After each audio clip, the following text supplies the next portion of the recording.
आप सभी का स्वागत है विद्यापति इंग्लिश पॉइंट में।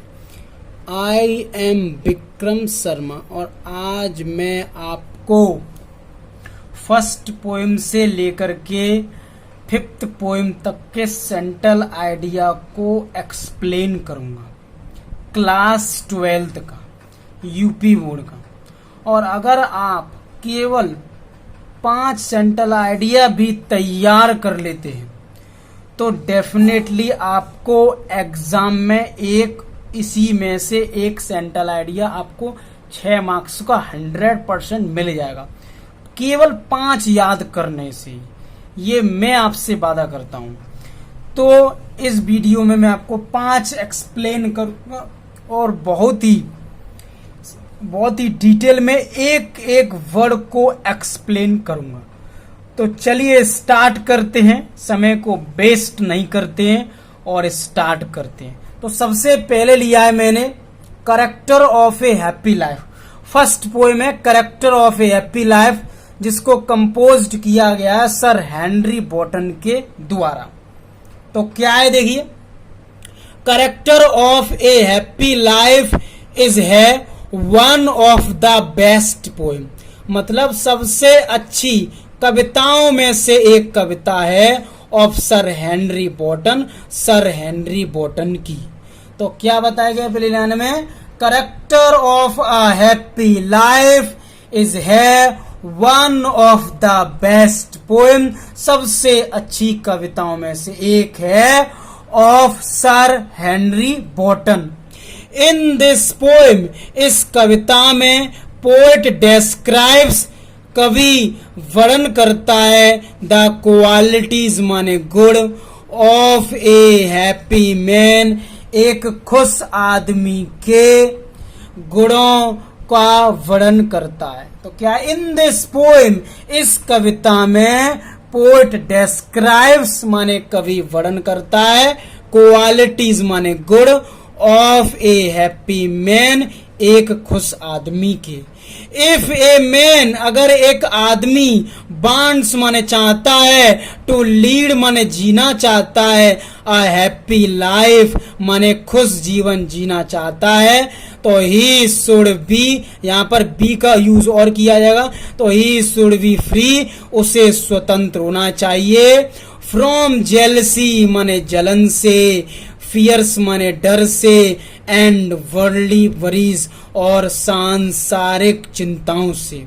तो अगर एक व्यक्ति जो है खुश जीवन जीना चाहता है तो क्या बनेगा, if a man wants to lead a happy life, तो ही शुड बी फ्री, उसे स्वतंत्र होना चाहिए, फ्रॉम जेलसी जलन से, फियर्स माने डर से, and worldly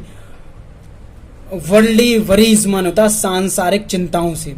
he should be very careful, उसे बहुत सावधान होना चाहिए, ऑफ लेटर्स माने चापलूसी से सावधान होना चाहिए, र्यूमर्स माने होता अफवाह। तो he should be very careful, उसे बहुत सतर्क होना चाहिए, ऑफ लेटर्स माने होता चापलूसी से, एंड र्यूमर्स माने अफवाहों से। ही शुड प्रे, उसे प्रार्थना करनी चाहिए, टू गॉड माने भगवान की, डेली माने प्रतिदिन। तो इसमें कुछ नहीं है, आप टेंस बनाए, मैंने उसको इंग्लिश में ट्रांसलेट किया। थोड़ी सी अगर आपको ग्रामर आती है तो आप बड़ी इजीली इसको याद कर लेंगे। तो he should pray to God daily, उसे शुड माने चाहिए, प्रे माने प्रार्थना करनी चाहिए, टू गॉड माने भगवान की, और डेली माने होता है रोज। उसके बाद ही शुड बी मास्टर, वह मालिक होना चाहिए, ऑफ हिमसेल्फ, खुद का मालिक होना चाहिए, तो he should be master of himself. और ही शुड पास, उसे व्यतीत करना चाहिए, हिज फ्री टाइम, अपना स्वतंत्र समय या खाली समय, इन द कंपनी माने होता संगति, गुड बुक, अच्छी किताबों में, या गुड फ्रेंड, या अच्छे मित्रों में और एक अच्छी किताबों में की संगति में उसे अपना स्वतंत्र या फ्री टाइम जो है वो व्यतीत करना चाहिए। तो क्या ही शुड बी पास उसे व्यतीत करना चाहिए हिज फ्री टाइम, अपना खाली समय, in the company of good book, अच्छी किताबों की संगति में, और गुड फ्रेंड, और अच्छे मित्रों की संगति में। ही डज नॉट केयर, उसे परवाह नहीं करनी चाहिए, फॉर फॉल माने गिरने की, इन लाइफ माने जीवन में उसे गिरने की परवाह नहीं करनी चाहिए। फ्रीडम एंड सेल्फ रेस्पेक्ट, आजादी और आत्मसम्मान, आर हैं ग्रेटेस्ट माने सबसे महान, वर्च्यूज माने गुण, ऑफ ए हैप्पी मैन, एक खुश आदमी के सबसे महान गुण है। तो फ्रीडम माने आजादी, एंड सेल्फ रेस्पेक्ट माने आत्मसम्मान, आर है ग्रेटेस्ट माने सबसे महान, वर्च्यूज माने होता है गुण, ऑफ ए हैप्पी मैन, एक खुश आदमी के। तो जो वर्च्यूज है वो आपका क्वालिटीज का सिनोनियम्स है। ठीक है, तो अब हम देखेंगे सेकंड पोइम। तो चलिए सेकंड पोइम का सेंट्रल आइडिया देखते हैं। तो दूसरी पोइम है ट्रू ब्यूटी, जिसको कंपोज किया गया है थॉमस कैरे के द्वारा। तो क्या है true beauty? True beauty is one of the best poem.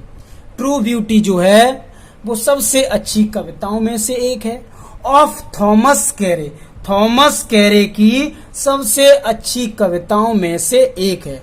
तो true beauty is one of the best poems of Thomas Carew. In this poem, इस कविता में, पोएट टेल्स, कवि बताता है, अस माने हमें, दैट माने की, फिजिकल ब्यूटी इज नॉट, शारीरिक सुंदरता, इज नॉट माने नहीं है, साइन माने प्रतीक नहीं है, ऑफ ट्रू ब्यूटी माने सच्ची सुंदरता का। यानी कि कवि जो है, टेल्स माने बताता है, अस माने हमें, physical beauty is not the sign of true beauty, जो शारीरिक सुंदरता है वो सच्ची सुंदरता का प्रतीक नहीं है। इट डेस्ट्रॉयज, यह नष्ट हो जाता है, सून माने जल्द ही, यह नष्ट हो जाता है, और true beauty is based on good quality, जो सच्ची सुंदरता होती है, इज बेस्ड माने आधारित होती है, ऑन गुड क्वालिटीज, अच्छे गुणों पर आधारित होती है। जो सच्ची सुंदरता होती है वो अच्छे गुणों पर आधारित होती है। फिजिकल चार्म्स माने शारीरिक आकर्षण, लाइक रोजी चीक्स, गुलाबी गाल, और कोरल लिप्स माने हल्के लाल ओठ, एंड स्टार लाइक आईज, और तारों की तरह आंखें, आर शॉर्ट लिव्ड माने थोड़े समय तक जीवित रहती हैं, या थोड़े समय तक उनकी सुंदरता होती है। तो जो बाहरी सुंदरता होती है वो थोड़े समय के लिए होती है। तो फिजिकल चार्म्स जैसे, लाइक माने जैसे, गुलाबी चीक्स माने गाल, कोरल लिप्स माने हल्के लाल ओठ, स्टार लाइक आईज माने होता है तारों की तरह आंखें जो होती हैं शॉर्ट लिप्ड होती हैं। These are not the sign of true beauty, यह सच्ची सुंदरता का प्रतीक नहीं है। तो दीज आर नॉट, ये नहीं है, सिंबल माने प्रतीक, ऑफ ट्रू ब्यूटी, सच्ची सुंदरता का ये प्रतीक नहीं है। तो पोएट प्रेजेस, कवि प्रशंसा करता है, प्रेज मान होता है प्रशंसा करना, तो पोएट प्रेजेस, कवि प्रशंसा करता है, द ब्यूटी ऑफ माइंड, मन की सुंदरता की, कैरेक्टर माने चरित्र, सोल माने आत्मा, एंड हार्ट माने हृदय।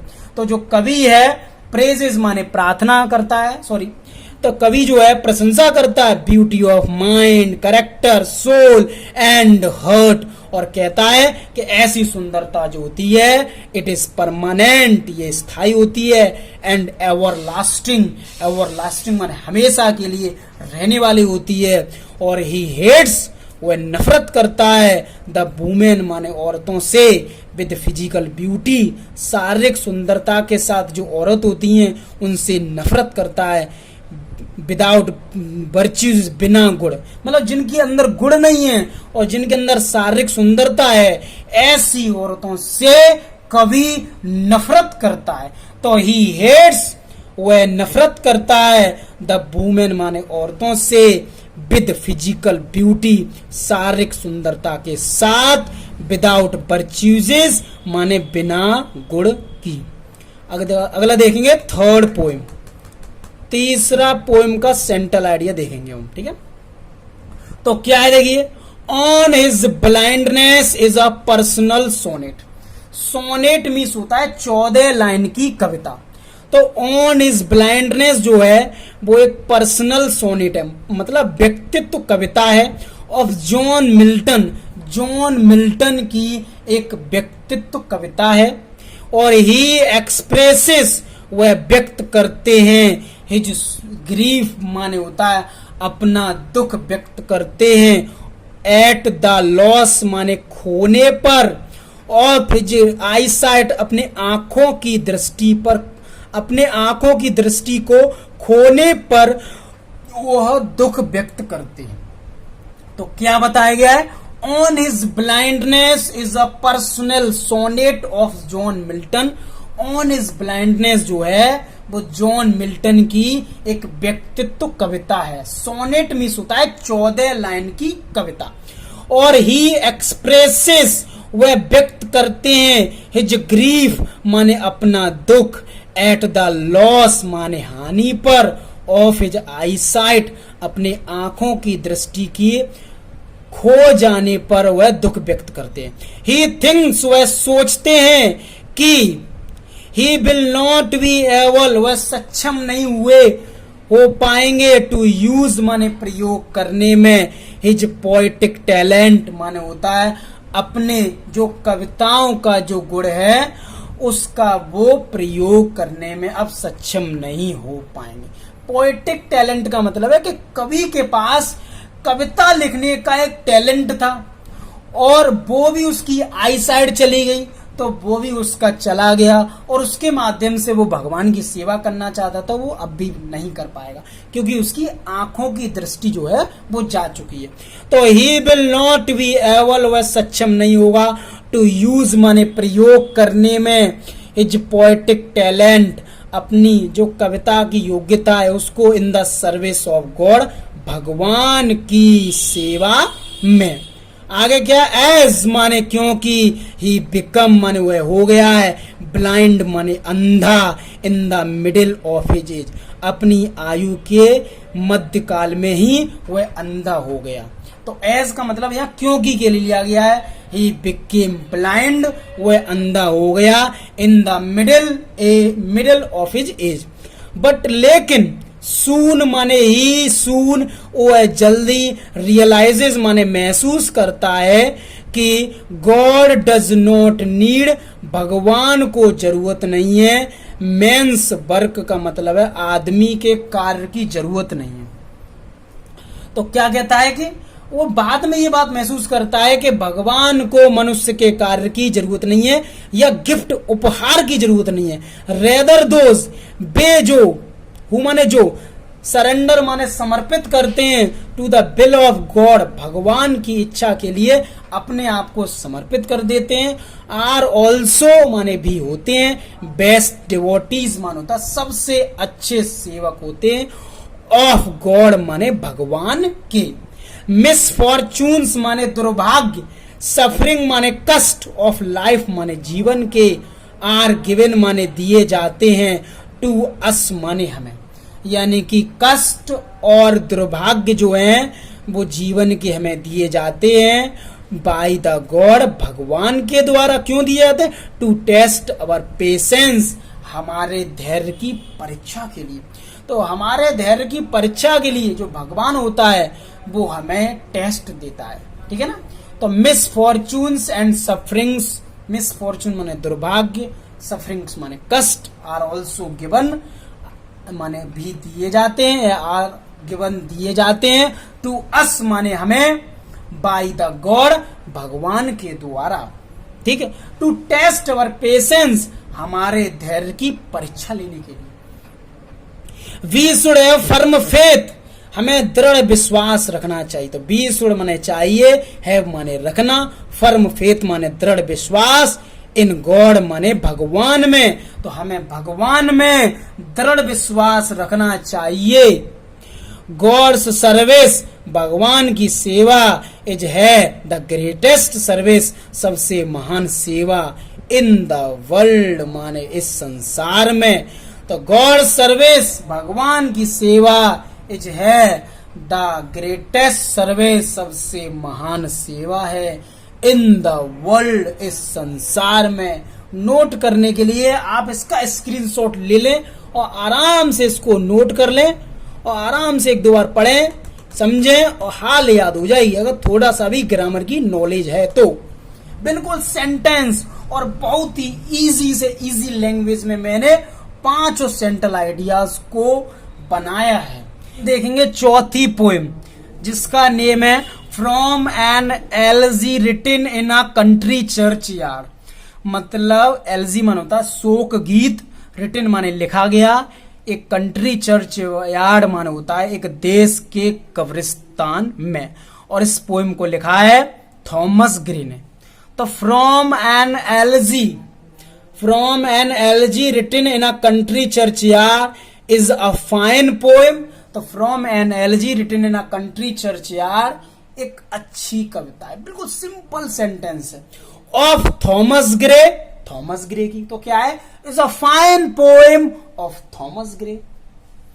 This poem is a real tribute, यह कविता जो है एक सच्ची, ट्रिब्यूट माने श्रद्धांजलि है, ऑफ पोएट माने कवि की। तो यह कविता जो है एक सच्ची श्रद्धांजलि है, ऑफ द पोएट माने कवि की, फॉर द सिंपल पुअर साधारण गरीब लोगों के लिए, एंड अननोन विलेजेस और अज्ञात गांव के लोगों के लिए, हु आर लाइंग जो पड़े हुए हैं, डेड माने होता है मृत पड़े हुए हैं, इन देयर ग्रेव्स अपनी कब्रों में। तो यह कविता जो एक सच्ची श्रद्धांजलि है कवि की, फॉर द सिंपल पुअर साधारण गरीब, और अननोन विलेज और मतलब अननोन माना होता है अज्ञात गांव के लोगों के लिए, ये एक अज्ञात उन लोगों के लिए श्रद्धांजलि है, हु आर लाइंग जो पड़े हैं, डेड माने मृत पड़े हैं, इन देयर ग्रेव्स अपनी कब्रों में। द पोएट टेल्स कवि बताता है कि दे डिड उन्होंने किया, यूजफुल माने होता उपयोगी कार्य किया। तो दे डिड यूजफुल उन्होंने उपयोगी कार्य किए, तो ही डिड माने उन्होंने किए, यूजफुल माने होता है उपयोगी। वर्क का भी यूज कर सकते हैं, दे डिड यूजफुल, ठीक है, दे डिड यूजफुल वर्क भी कर सकते हैं, उन्होंने यूजफुल कार्य किए। देयर जॉयस उनकी खुशियां जो थी, बर थी वेरी सिंपल माने बहुत साधारण। तो देयर जॉयस माने उनकी खुशियां, बर थी वेरी सिंपल माने बहुत साधारण, ग्रेट एंड एम्बिशियस मैन महान और महत्वाकांक्षी, एम्बिशियस मान होता है महत्वाकांक्षी, महान और महत्वाकांक्षी व्यक्तियों को शुड नॉट लुक डाउन का मतलब है निराश नहीं करना चाहिए, अपॉन देम माने उन्हें। इसका मतलब यह कि महान और महत्वाकांक्षी व्यक्तियों को उनका बहिष्कार या उनकी बेइज्जती या उनका मजाक नहीं उड़ाना चाहिए। दे टू विल डाई उन्हें भी, विल डाई माने मरेंगे वो भी, वन डे माने एक दिन वे भी मरेंगे, एंड विल बी बuried और उनकी भी कब्र बन जाएगी या वो भी दफन हो जाएंगे, बuried हो जाएंगे, ठीक है। डेथ इज कॉमन मृत्यु जो है वो सामान्य है, टू ऑल माने सभी के लिए, मृत्यु सभी के लिए सामान्य है। नोबडी कैन सेव कोई नहीं बच सकता है, फ्रॉम द जॉय मतलब जबड़ों से, ऑफ डेथ मृत्यु के जबड़ों से कोई नहीं बच सकता है। इसीलिए जो अमीर लोग हैं उन्हें गरीब लोगों का मजाक नहीं उड़ाना चाहिए। वो ये बताना चाहते हैं कि rich people should not make fun of poor people. ये भी एक लाइन बढ़ा सकते हैं और एक्स्ट्रा में आप लिख सकते हैं, ठीक है। तो क्या लिख सकते हैं कि rich and ambitious people should not make fun, मजाक नहीं बनाना चाहिए, ऑफ पुअर पीपल, गरीब लोगों का। और लास्ट में क्या है, डेथ इज एंड, मृत्यु अंत है, ऑफ ऑल ग्रेटनेस, सभी महानता का, ब्यूटी माने सुंदरता का, एंड वेल्थ माने होता है संपत्ति का। तो जब इंसान की मृत्यु हो जाती है तो उसका सब कुछ जो है वो नष्ट हो जाता है, सब कुछ, उसकी सुंदरता समाप्त हो जाती है, धन संपत्ति जो भी है वो सब कुछ समाप्त हो जाता है। ठीक है, तो डेथ इज द एंड, मृत्यु अंत है, सभी महानता का, ब्यूटी माने सुंदरता, एंड वेल्थ माने होता है संपत्ति का।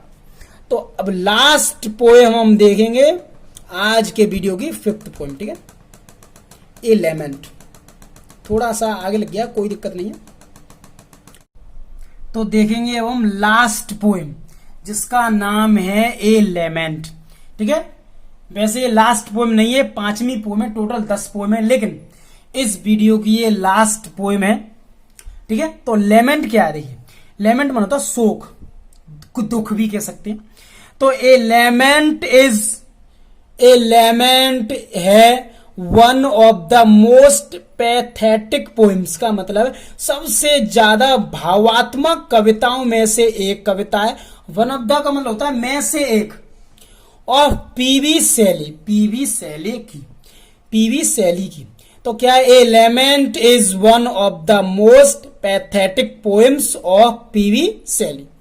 ही एड्रेसेस, प्रेजेंट इंडेफिनिट टेंस है, तो वह संबोधित करते हैं, एड्रेसेस मानो तो संबोधित करना, पास्ट वर्ल्ड, बीता हुआ संसार, पास्ट लाइफ माने बीता हुआ जीवन, एंड पास्ट टाइम माने होता है बीता हुआ समय। तो कितना सिंपल टेंस है, he addresses the past world, the past life, and the past time. और ही इमेजिन्स, वह कल्पना करते हैं कि ही इज स्टैंडिंग, वह खड़े हैं, on the last steps of life, जीवन के अंतिम पड़ाव पर वह खड़े हैं। तो ही इमेजिन्स, वह कल्पना करते हैं, दैट की ही इज स्टैंडिंग, वह खड़े हैं, on the last steps of life, जीवन के अंतिम पड़ाव पर वह खड़े हैं। He looks on his past life, वह देखते हैं, अपना भूतकाल का समय देखते हैं, विद अ फेंट हर्ट, मन मुरझाए हुए हृदय से। तो ही लुक्स, वह देखते हैं, ऑन हिज पास्ट लाइफ माने बीता हुआ जीवन, विद अ फेंट हर्ट माने मुरझाए हुए हृदय से, एंड फील्स माने महसूस करते हैं, दैट माने की हिज फ्यूचर डेज, उनके जो भविष्य के जो दिन हैं, आर नंबर्ड माने होता है चुनिंदा है, कुछ ही है, इन दिस वर्ल्ड, इस संसार में। तो यह गिने चुने हैं, यह गुने चुने रह गए। तो वह महसूस करते हैं कि हिज फ्यूचर डेज, उनके भविष्य के जो दिन हैं, आर नंबर्ड माने गिने चुने हुए, गिने चुने हैं, इन दिस वर्ल्ड, इस संसार में। ही रिग्रेट्स, वह पश्चाताप करते हैं, रिग्रेट माने होता है पश्चाताप करना।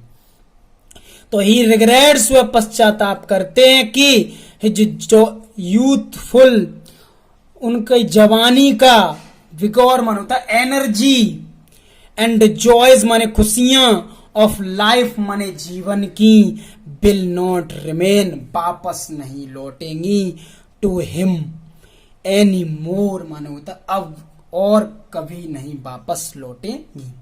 तो क्या है, ही रिग्रेट्स, वह पश्चाताप करते हैं कि जो यूथफुल विगोर, उनकी जवानी की ऊर्जा या शक्ति जो है, और खुशियां जो जवानी की हैं, ऑफ लाइफ माने जीवन की, विल नॉट रिटर्न नहीं लौटेंगी, एनी मोर माने होता और अब नहीं लौटेंगी। तो यहाँ टू हिम का यूज कर भी सकते हो, नहीं आपकी इच्छा है।